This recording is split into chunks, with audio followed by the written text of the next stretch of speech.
વડોદરાની ઓળખ સમાન ઐતિહાસિક માંડવી દરવાજાના રિસ્ટોરેશન અને જાળવણીના કામને લઈને નવો વિવાદ ઊભો થયો છે. વિઠ્ઠલ મંદિરના મહારાજ હરિઓમ વ્યાસે વડોદરા મહાનગરપાલિકા દ્વારા કરવામાં આવેલા દાવાઓ સામે ગંભીર સવાલો ઉઠાવ્યા છે અને માહિતી મેળવવા માટે આરટીઆઈ હેઠળ અરજી કરી છે.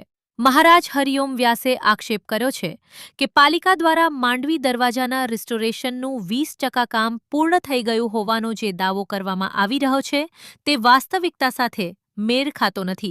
તેમના જણાવ્યા મુજબ કામગીરીની પ્રગતિ અંગે તંત્ર લોકો સમક્ષ ખોટી માહિતી રજૂ કરી રહ્યો છે. મહારાજ હરિઓમ વ્યાસ છેલ્લા 436 દિવસથી ઉઘારા પગે રહીને ઐતિહાસિક માંડવી દરવાજાના સંરક્ષણ માટે તપ કરી રહ્યા છે. તેમણે જણાવ્યું હતું કે રિસ્ટોરેશનની વાસ્તવિક સ્થિતિ જાણવા માટે આરટીઆઈ હેઠળ માહિતી માંગવામાં આવી છે, પરંતુ મહાનગરપાલિકા તરફથી સ્પષ્ટ જવાબ મળવાને બદલે ગોળમટોળ જવાબ આપવામાં આવી રહ્યા છે. આ સમગ્ર મામલે હવે શહેરમાં ચર્ચા તેજ બની છે. ઐતિહાસિક વારસાના સંરક્ષણને લઈને ઉઠેલા આક્ષેપો બાદ પાલિકા તંત્ર શું સ્પષ્ટતા કરે છે તેના પર સૌની નજર મંડાઈ છે.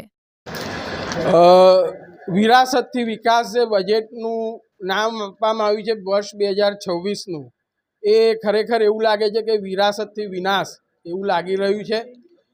છેલ્લા 436 દિવસથી ખુલ્લા પગે તપ કરવું છે એનો મુખ્ય ઉદ્દેશ એ છે કે વડોદરાના ઐતિહાસિક વારસાને ન્યાય મળે અને માંડવીનું કામ ઝડપથી શરૂ થાય. તો આજે 436મા દિવસે પણ ગ્રાઉન્ડ લેવલ પર માંડવીની કામગીરી ઝીરો છે અને મહાનગરપાલિકાના કમિશનર સતત કહે છે કે ટેકનિકલ કારણોને લીધે માંડવીનું કામ થઈ શકતું નથી.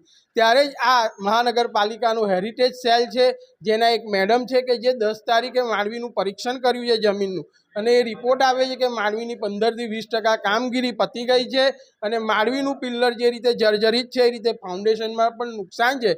તો આજે જે મહાનગરની કમિશનરને જે વાતની ખબર નથી એની માહિતી જ્યારે હેરિટેજ સેલ આપી રહ્યું છે અને એમની વાતોમાં જે કોન્ટ્રાવર્સી થઈ રહી છે, તો આજે જે હેરિટેજનું કામ સવાની હેરિટેજને સોંપ્યું છે હજી પણ કામગીરી થતી નથી. તો હેરિટેજ સેલ આની માહિતી મેળવે અને એ માહિતી આપણને મળે કે જેના દ્વારા આપણે મીડિયાના માધ્યમથી પ્રજાને જણાવી શકીએ કે માંડવીનું કામ કેવા લેવલનું પત્યું છે, કેવી રીતના એમાં ખર્ચ થઈ રહ્યા છે, એની માહિતી આપણને મહાનગરપાલિકા આપે. એના માટે મેં આજે આઈટીઆરથી એની માહિતી માગી છે.